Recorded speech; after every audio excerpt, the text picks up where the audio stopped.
রাখতে পারেন।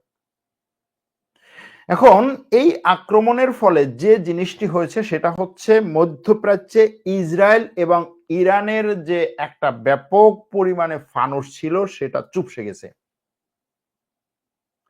আরো একটা জিনিস হয়েছে যে ইসরায়েলকে যেই সমস্ত আরব রাষ্ট্র ভয় পেত সেই সমস্ত রাষ্ট্র ভয় পাবে না। এরপরে বলতে পারেন যে কোন রাষ্ট্র ইসরায়েলের বিরুদ্ধে অস্ত্র নিয়ে দাঁড়াবে। আমি কোন রাষ্ট্র অস্ত্র নিয়ে দাঁড়াবে এখনো পর্যন্ত বলছি না, কিন্তু বিভিন্ন দেশের, বিভিন্ন আরব দেশের, বিশেষ করে মিশরের কথা বলা যায়, সেনাবাহিনীর ভিতরে এমন কিছু সেনা কর্মকর্তা আছেন যারা সুযোগ পেলেই সামরিক অভ্যুত্থান ঘটিয়ে এই ইসরায়েলের পাঁচাটা সরকারকে সরিয়ে ইসরায়েল বিরোধী আক্রমণে যেতে পারে।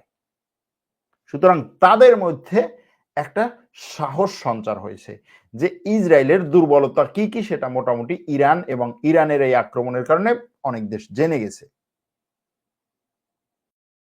সুতরাং এই দিক থেকে চিন্তা করলে আমেরিকা যেভাবে বলছে যে ইরানের আর পরমাণু শক্তি নেই, যেমন আমেরিকার ভাইস প্রেসিডেন্ট একটু আগে বললেন যে ইরান গত 12 দিন আগে বিশ্বের জন্য হুমকি ছিল, কারণ সে পরমাণু অস্ত্র তৈরির একেবারে কাছাকাছি চলে গেছিল। আমরা ইরানের পরমাণু কেন্দ্রে হামলা করার মাধ্যমে ইরানের সেই পরমাণু অস্ত্র তৈরি করার ক্ষমতাকে জিরো করে দিয়েছি। আজকের ইরান আরো 100 বছর পিছনে চলে গেছে। এটা হচ্ছে তার বক্তব্য। আমরা জানি না, 2 দিন ধরে আমরা যে তথ্যগুলো পেয়েছি তাতে বোঝা যায় যে ইরানের পরমাণু স্থাপনায় তেমন কোনো ক্ষয়ক্ষতি হয়নি। যাই হোক, এখন এই যে আক্রমণ পাল্টা আক্রমণ, মান রক্ষার আক্রমণ, মুখ রক্ষার পাল্টা আক্রমণ, এগুলো শেষে একটা যুদ্ধবিরতিতে আসছে। আমরা যদিও গতকাল থেকেই এবং আজকেও বলে এসেছি যে